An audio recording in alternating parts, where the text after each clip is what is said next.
Inter ఏ branch అయినా AI career కోసం VVIS MBS డిగ్రీలో జాయిన్ అవ్వండి. కాల్ 8125021119.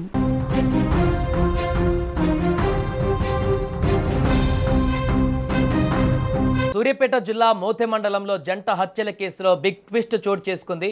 భార్యాభర్తలను చంపి వ్యవసాయ భూమిలో పాతిపెట్టిన ఘటనలో కీలక విషయాలు ఇప్పుడు వెలుగులోకి వచ్చాయి. భార్యాభర్తలను చంపింది మోతెలో కానిస్టేబుల్గా పనిచేస్తున్న షరీఫ్గా తెలుస్తుంది. మృతురాలు భూబాకు షరీఫ్కు మధ్య పరిచయం కాస్త వివాహేతర సంబంధానికి దారితీసింది. దీంతో కొన్నాళ్ల పాటు వీరి మధ్య వివాహేతర సంబంధం కొనసాగింది. అయితే ఇటీవల షరీఫ్కు పెళ్లి కుదరడంతో భూబా అతన్ని బ్లాక్మెయిల్ చేసినట్టుగా తెలుస్తుంది.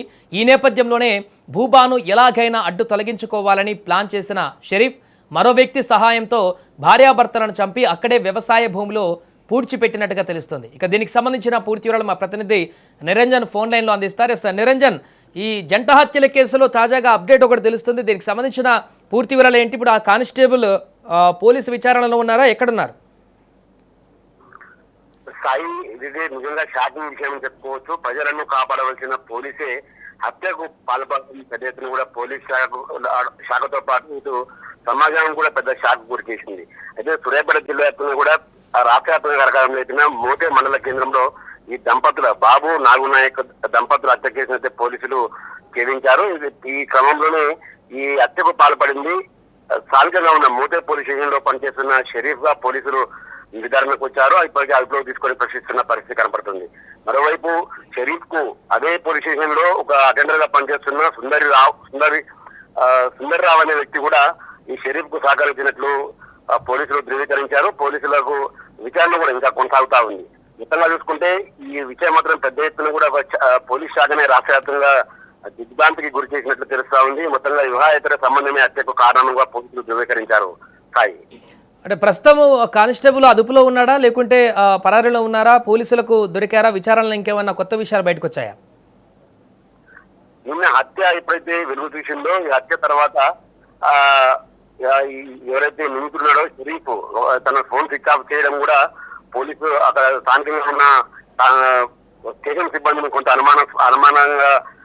అనుమానం వ్యక్తం చేశారు. కానీ ఆ కోణంలోనే పోలీసులు ఆ mobile tracking, mobile dump technical గా కేసును విచారించడంతో పూర్తి స్థాయిలో ఈ విషయం అయితే వెలుగులోకి వచ్చిన పరిస్థితి. దాదాపు మోతే మండలం బికేతల కిందన భూబా నాగులు అయితే స్థానికంగా మోతే మండల కేంద్రంలోనే ఒక వ్యవసాయం కౌలు రైతుగా కౌలుకు తీసుకుని వ్యవసాయం సాగిస్తున్నారు. ఈ క్రమంలోనే షరీఫ్ కూడా స్థానికంగా పోలీస్ కానిస్టేబుల్ గా పనిచేస్తా ఉన్నారు. అయితే ఈ క్రమంలోనే ఇద్దరికి భూబాకు షరీఫ్ కు వివాహేతర సంబంధం పరిచయం ఏర్పడిన కాస్త వివాహేతర సంబంధానికి దారితీసింది. అయితే ఈ అంతా కూడా ఈ మర్డర్ కు అంతా కూడా అక్రమ సంబంధమే కారణము. అయితే ఇటీవల కాలంలో షరీఫ్ కు వివాహం మిచ్చమైనట్లు తెలుస్తుంది. మిచ్చమైన క్రమంలోనే భూబా తనకు అడ్డు వస్తుందనే నెపంతోనే భూబాను హత్య చేశాడు.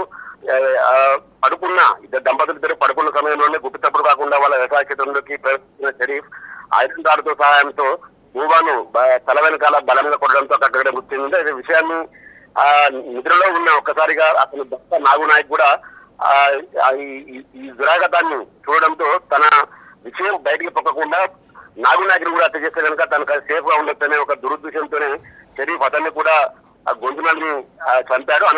ఆ క్రమంలోనే ఏదైతే మోతే పోలీస్ స్టేషన్ లో పనిచేస్తున్న సుందర్రావు అనే వ్యక్తి సహాయంతో ఇద్దరిని కూడా అదే వ్యవసాయ క్షేత్రంలో మట్టిలో పూడ్చి వేశారు. అక్కడ నుంచి పరారైన పరిస్థితి కనబడుతుంది. మొత్తంగా చూసుకుంటే ఈ విషయం మాత్రం రాష్ట్ర వ్యాప్తంగా హెచ్చరించమైంది. పోలీస్ కానిస్టేబులే హంతకుడు అని నిర్ధారణ కావడంతో పెద్ద ఎత్తున కూడా అందరూ కూడా షాక్ గురవుతున్న పరిస్థితి కనబడుతుంది. మరికొద్ది గంటల్లోనే నిందితులిద్దరిని కూడా మీడియా ముందు ప్రవేశపెట్టే అవకాశం అయితే కనపడతా ఉంది. Right, thank you Niranjan. అది ప్రస్తుతం మోతేలో చోటు చేసుకున్నటువంటి ఘటనకు సంబంధించి ఇప్పుడు విస్తుపోయేటువంటి విషయాలు బయటకు రావడం, దీని వెనక వివాహేతర సంబంధమే ఉందనేటువంటి విషయం ఇప్పుడు బయటకు రావడంతో ఈ కేసుకు సంబంధించి అయితే ఒక క్లారిటీ వచ్చినట్టుగా అయితే కనపడుతుంది. అయితే ఈ హత్యకు పాల్పడ్డటువంటి వ్యక్తులు ఎవరనేది కూడా తెలిసింది కాబట్టి వారిని మరి కాసేపట్లోనే పోలీసులు మీడియా ముందు ప్రవేశపెట్టి మరిన్ని వివరాలు కూడా వెల్లడించేటువంటి అవకాశం అయితే కనిపిస్తుంది.